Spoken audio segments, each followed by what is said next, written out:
Epilogue. There you have it, the end of the story, the actual happily ever after. Or is it? The next day, in Lady Tremaine's curl-up-and-die salon, Dizzy was sweeping. The shop was empty. Footsteps sounded. Dizzy looked up to see royal messengers enter, smiling in pale yellow suits. One handed a scroll of paper to her.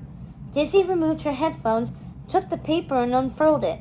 The Oradon crest was at the top, and a typed note with 2 handwritten lines was at the bottom. Dizzy read it aloud.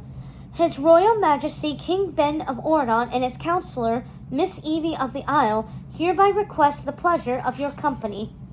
Dizzy Tremaine for the current academic year at Oradon Prep. Her voice grew louder and more excited. Please notify His Majesty's couriers of your response to this request. We'd love you to join us at Oradon Prep. Will you come? Signed, King Ben.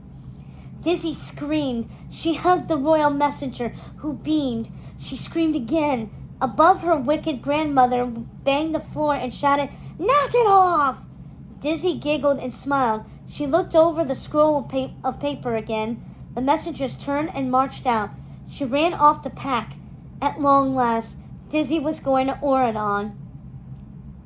Not far from the Isle, Uma rose from the waves and looked back at the party boat glowing in the distance. She grinned. What? You didn't think this was the end of the story, did you? Uma said. With that, she cackled and lowered back under the water until, with a single ripple, she was gone. And that was the end of Descendants 2 Junior Novel. I hope you join me again tomorrow as we read the next Descendants novel, Escape from the Isle of the Lost, which is the prequel to Descendants 3.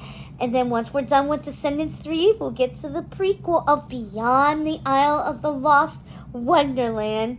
Till next time, guys, keep on being good. Or should we say, it's good to be bad. Yeah.